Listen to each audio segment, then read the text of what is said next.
going, guys? It's Anthony here from SAS 4x4. You've probably seen some of my videos where I'm forward driving and all that stuff.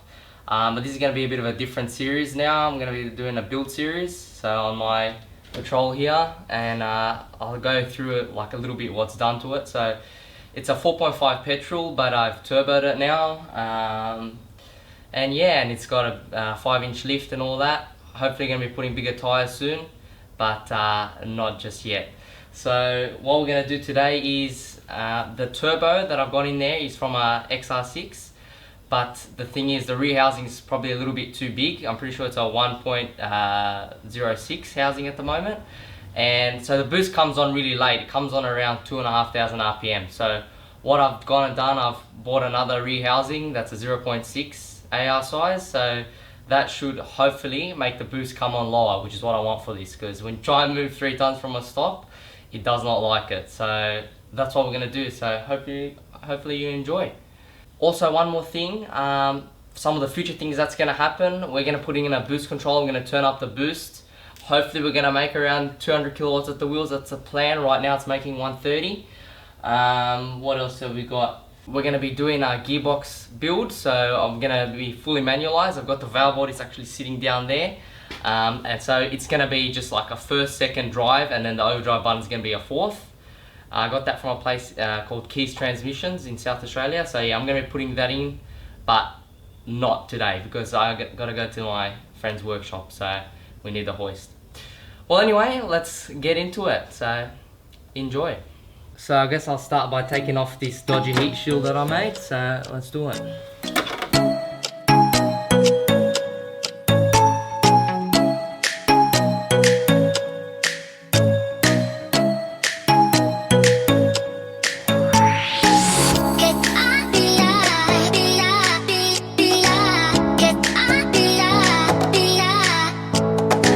Alright, now that heat shielding is off, we can have a better view here.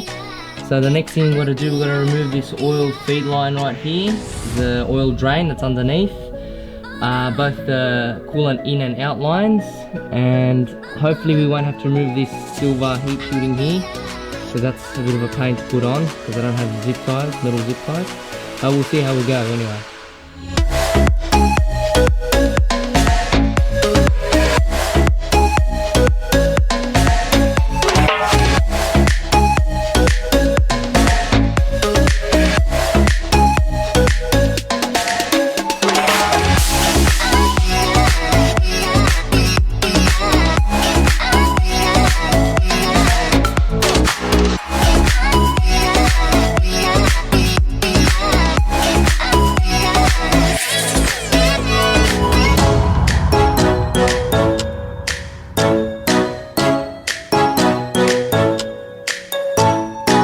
I've got the dump pipe out, and before we do anything else I want to just double check it fits with the new rear housing, which is this here, because if this doesn't fit, well, we can't do anything else, can we? So let's have a look. Yeah, all the bolts marry up, so we're good to go. So yeah, that's the smaller housing compared to the other one. So the theory behind it is there's less area inside to build pressure, so hopefully it'll build boost quicker. You will lose top end boost, but from what I'm using this, you really want like low down torque, especially on rocks and stuff, or mud. You just want instant power when you as soon as you put your foot down. You don't want it at 5,000 RPM. So that's the thing. Because now I do have power, but yeah, it comes on really late, so this should hopefully fix that. Alright, I've loosened all the bolts on the turbo. The one right in the back light was a little bit difficult, but I got it out.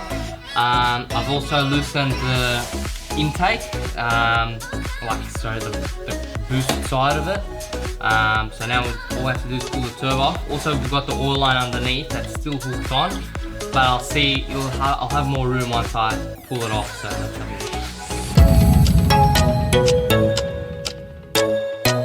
So now that the turbo's off, you definitely want to put some sort of a rag or something in the exhaust manifold, just in case you drop anything in there, like in case you drop a bolt or a nut or something and it goes in the engine, because that would be a very big headache trying to take everything apart. So easy way to prevent it, just shove a rag inside. I removed the oil drain, so now the turbo should completely come out. Have a look. There we go, the turbo is out. Alright, so here we have the turbo out, and now it's time to finally remove the rear housing from it. So I think there's 6 bolts, 1, 2, 3, 4, 5, 6, yep, that we're going to remove, and it should just pop off.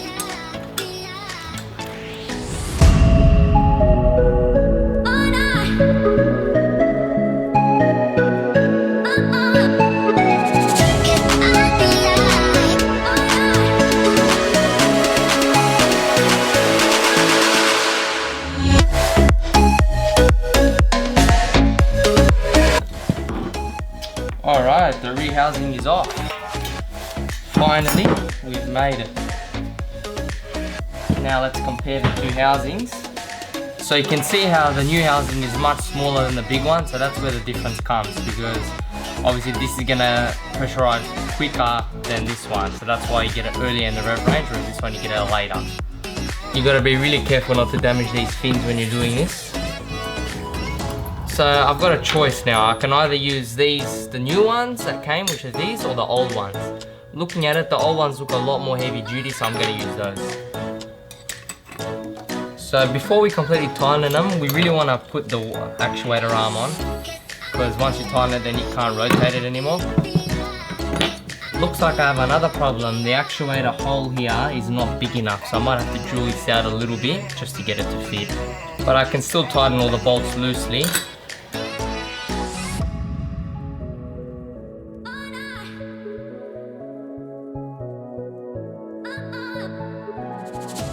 So before I drill this wastegate actuator, I had this other turbo lying around, so this actuator here looks like it's a bit thicker, so I might be able to just swap them over. That will be ideal anyway. Let's have a look. So I've got to take the C-clip off first. Here we go, that's off.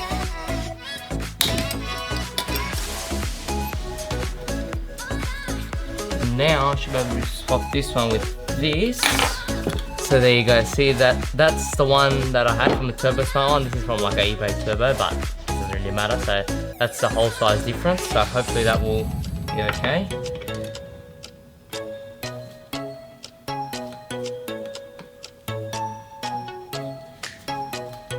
And unfortunately it looks like we're out of luck, because I think these two things are two different threads, so this one won't go on here. So it looks like we are going to drill this. So I'm just going to quickly drill that, and then we'll see if it fits. Okay, I've drilled this, now it's ready to go. It was a mission to drill this. I don't know what sort of material this is, probably stainless steel or something. But yeah, burnt my drill, and yeah, it wasn't a fun time. But anyway, now it fits on here, so that's perfect. Just got to put it onto this one, screw it on. I'm just loosening these up a little because I want to play a bit with the preload, give it a bit more preload so it cracks a little bit later, because I'm on 6.5 psi. I can get it to crack at 7. It'll be a lot better, even though I'm going to put a boost controller just so we can have a bit more power gains right now. There we go.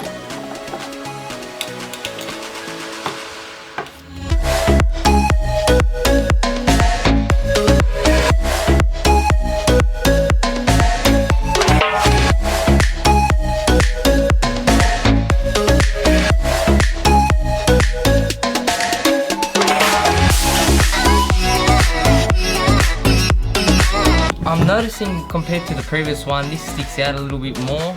So the actuator arm's in a little bit of an angle. It really shouldn't be like that, but it's still okay. It's still not touching the sides, so I'm just going to leave it for now. I might fix it up in the future. So this gasket here for the oil return is actually ruined. But like I remembered, I have another one. I thought I didn't, but I did find one. So I'm just going to replace that while I'm here. First I got to scrape off what's left of the old one. Alright, now that we have a nice clean flat surface, this is a rubber gasket, so I'm just going to put some of that on. You don't want to put too much of this because then it'll block the holes up, but just put a good amount. Now we're going to put the actual fitting back on.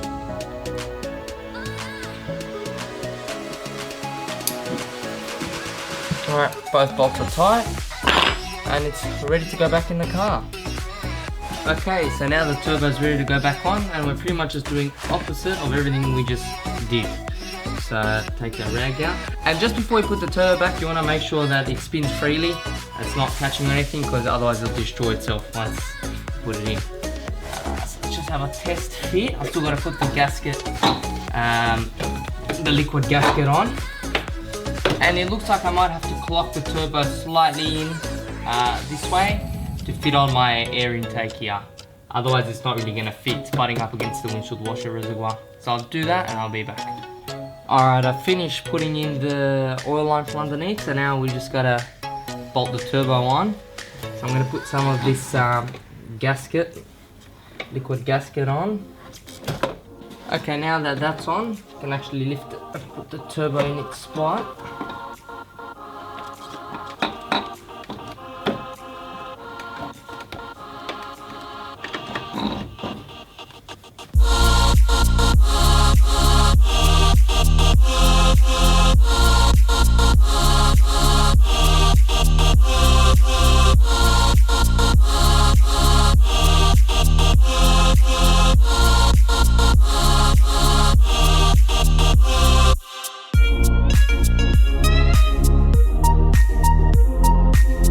Alright, so it's time to put the dump pipe in, but before we do that, I'm just gonna wrap it. So here we go.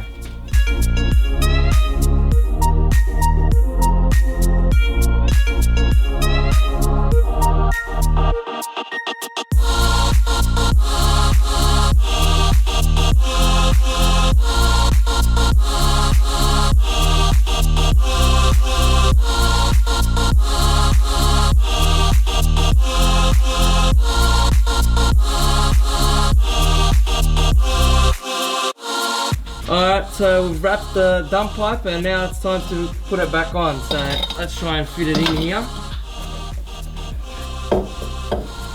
Yep.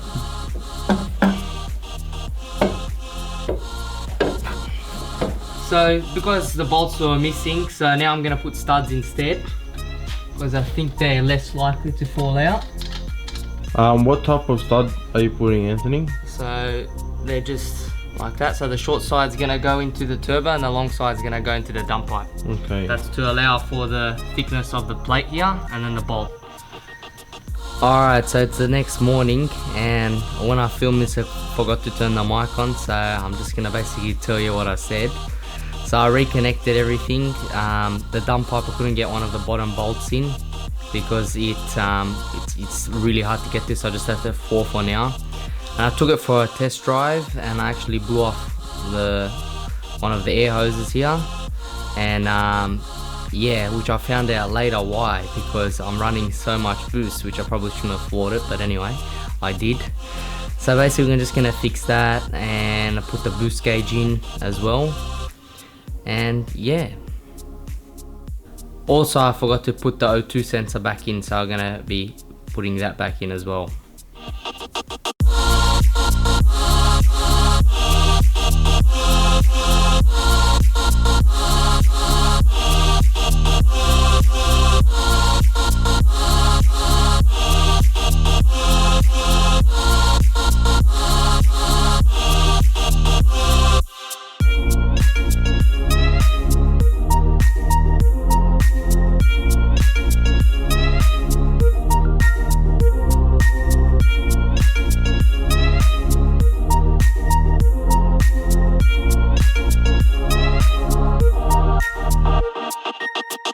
Okay, so the heat shielding is in, the air intake hose here where it popped off is in, the O2 sensor, I've put that in, so it's ready to start, and then after that we'll put the boost gauge in. But let's fire it up.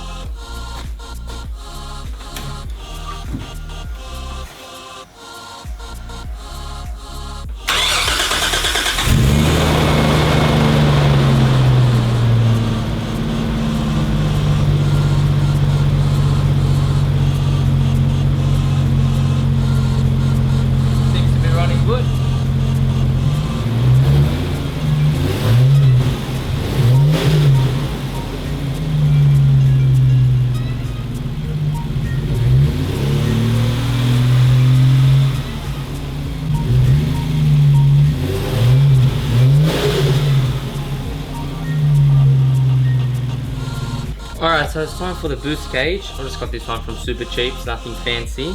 I'm gonna have it mounted on top of the steering wheel here, but I'm waiting for, it's like the steering column mount, but I'm waiting for that to come. Hopefully it should come tomorrow. But for now, since I've turned the boost up a little with the preload on the wastegate, I just want to make sure there's not too much pressure in it. So I've got the gauge, so I'm just going to put it like that, and then when it comes in, I'll mount it. So basically how it works, you got to tap into the vacuum line, which I already have running into the Haltech ECU. So I just got to cut that and put this little T inside, and then that joins up to the boost gauge. And yeah, then this is the wiring for the lights. So I might do that today, I might not, we'll see how we go. But yeah, let's get into it.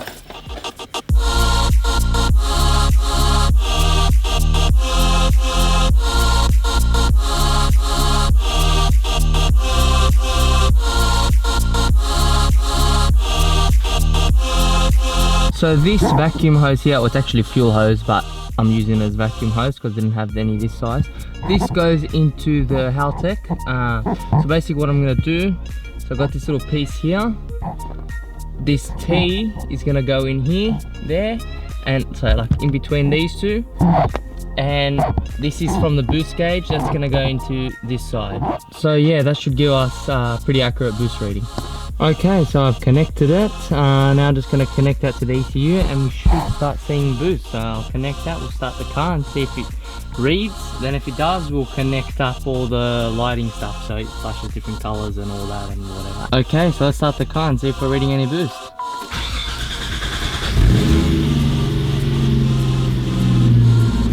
Yep, so it's working. It's gone into negative because that's we're not pressing the accelerator, but if we press it, it should go up. Here we go.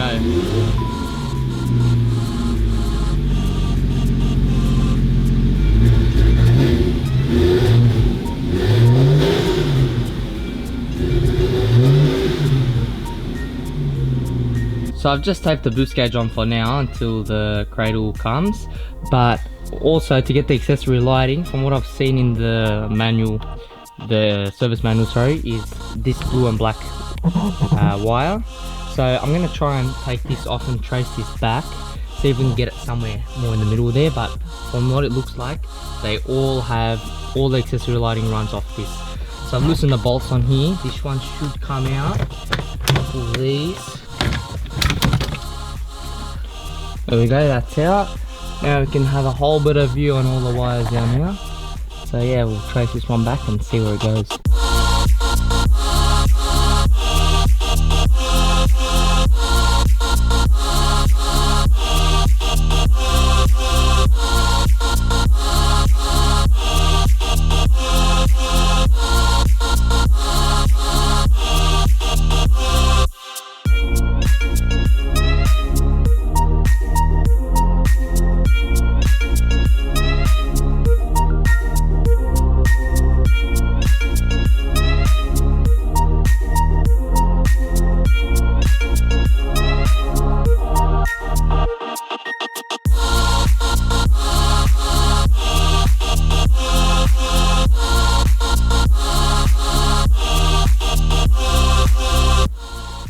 So I'm editing this and I sort of realized I just stopped filming after this point, but nothing else really much happened. I just put it all back together, and then the next day the cradle or whatever the bracket came for the boost gauge, I put that in, and yeah, it turns out it's running like 15 psi. So then I took the turbo, the wastegate off, and I reduced the preload, so I made it how it should be, and it's still building pressure. Then I disconnected it completely, and it still gets to 10 psi with no wastegate connected. So it's basically too small, so now we're going to need to get an external wastegate, but that will be in episode 3. But for now, I'll leave you with a sneak peek of episode 2. Enjoy.